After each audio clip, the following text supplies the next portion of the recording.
Le mur de pompe, les gouttières de la maison, une tour de pneus, le monstre de la mairie. C'est un atelier parce que rien n'est jamais complètement fini, c'est toujours en évolution.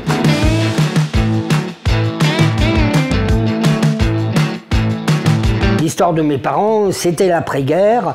On ne pouvait pas jeter, on avait des objets qui étaient difficiles à obtenir. Donc les objets qu'on avait, on les préservait. Très petit, je pense que la notion artistique me permettait d'atteindre un autre milieu que celui auquel j'étais destiné. J'ai pas fait les beaux-arts, par contre, j'avais des notions artistiques parce que j'allais voir beaucoup d'artistes dans les musées, dans les expositions, etc.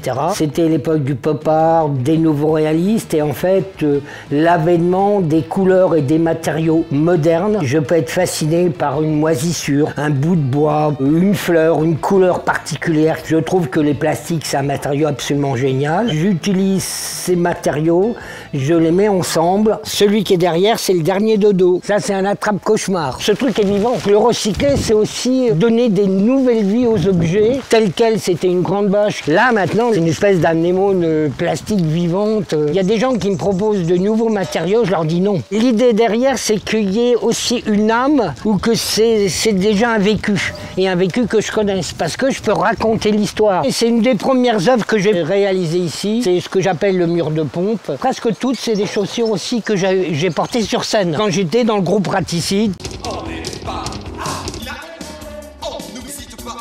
Qui était un groupe de rock, et donc je ne pouvais pas les jeter. J'allais pas très bien non plus dans ma tête, c'était limite dépression grave. Je me levais le matin et je triais les tas de pierres. J'ai commencé à faire des formes improbables. Je vis des choses horribles comme tout le monde. C'est pas ça qui me fait créer plus que d'autres choses. C'est une espèce de motivation d'embellir le monde, d'embellir mon quotidien. Le matin, je me lève, je vois une chose, je vois un autre, ça il faut le ranger. Ah bah tiens, si je les assemblais plutôt que les mettre dans une boîte, et puis hop, ça commence comme ça. Je dirais, j'ai 40 ans derrière moi de processus de création comme ça, improvisé.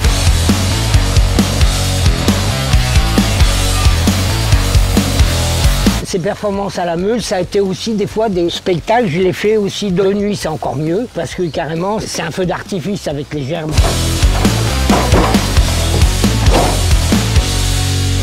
J'ai l'impression que si je mourais demain, tout ça disparaîtrait. Parce qu'il n'y aura pas d'énergie pour faire subsister et préserver ça. Il y a des gens qui sont venus visiter en disant « Oh là là, mais ce bazar !» Mais c'est plus qu'une déchetterie puisque certains objets recyclés, refaits, je les ai utilisés comme matériaux de base pour ma création. Ce sont des déchets artistiques. L'art est nécessaire à l'individu, quel qu'il soit, parce que c'est un mieux vivre, c'est améliorer son quotidien, c'est l'embellir. Bah, précurseur, ouais peut-être, mais c'est surtout l'envie aussi de faire les choses qui ne se faisaient pas correctement.